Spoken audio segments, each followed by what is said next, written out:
Hello students, this is Miss Kurvink. Thank you for joining me. I wanted to go over a little bit about character analysis, which I know we have studied at length this year, and there is a handy-dandy PowerPoint in my Google Classroom for each grade level. But for you more auditory learners, I thought that I would make a video so that you could also listen to the information in case you find that helpful. So to begin with, character analysis needs to be text evidence-based. What does that mean? That means anything you say about the character needs to be backed up by what you are reading. So by the story, the poem, the novel, whatever it is, it needs to be based on the text, okay? So that's important thing number one, okay? You also want to think about dialogue. What is the character saying? How does that reveal something about the character? Are the words that they're using or the way that they talk to people maybe telling you something about them? Okay, also their actions. How does what they do reveal something about them and teach you about the character? That is also really important. So again, we have dialogue, what they're saying may give you clues, their actions, what they're doing may give you clues, and their motivations. Motivation is why people do what they do. So think about what is getting the character to do whatever it is he or she is doing. Are they negative motivations? Are they like motivated by negative things like greed or selfishness, things like that? Or are they more positive motivations like friendship, family, helping others, things like that? That'll also reveal a lot about a character. So we have their dialogue, what they're saying, how they're saying it, how they're talking to other characters. We have their actions, what they're doing, and we have motivations, why they're doing what they're doing. Next, we have their interactions with other characters. Okay, so you want to look at how they're dealing with other characters, and that can, again, either be through dialogue or through actions.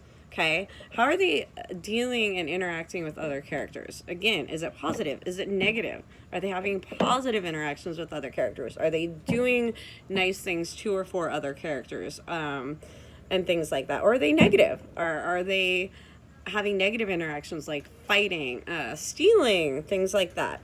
So again, we have dialogue or what they say, actions, what they do, motivations, why they do it, and interactions with others. And you look at all those things in the text, again, in the text, I repeat again, in the text. And you then think about, what do these things tell me about the character? Okay, so I'm going to give you an example, and all you students know that I love Disney. So we are going to do the example of from Finding Nemo, and we're going to do... Oops, that was gonna fall down, but I caught it. Sorry. Sorry about that. Okay, so we're gonna do Finding Nemo, and we're gonna do Nemo's dad, Marlin, and a lot of his dialogue. For example, he talks a lot about his fears, right? His fears for Nemo. He talks a lot about his sadness of losing his wife and his other children. So a lot of his dialogue can be reveals, I think, his worries, his stresses, his anxieties, his grief, his sadness. His actions are kind of based on the same. His actions of being overprotective towards Nemo at the beginning, definitely, again, tied to his grief and his sadness and his anxieties. His actions of wanting to find Nemo, though, I think reveal also that he's a very brave character. And then we have his motivations. He's definitely motivated by his love of Nemo. I think that is his primary motivation, if it was me.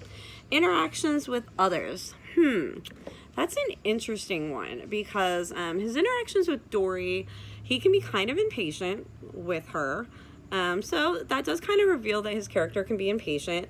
His interactions with his son, again, reveal that he has a lot of anxieties, a lot of worries, a lot of fears, because of the way he tried to be overprotective of Nemo. So again, you can look at all these things and think to yourself, what does that tell me about the character. And you can do that with any character from a story. You know, I mean, again, supposing that they appear for a decent length in the story, you know, I don't know that you'll be able to do a ton of character analysis if a character is just in one really, really short scene, although you can do a little. But, you know, these are, again, some questions that you can ask yourself, some things that you can look at. And I want to remind you, it is in my handy dandy PowerPoint, which is also here in Google Classroom. So check that out. All right. Thank you for tuning in.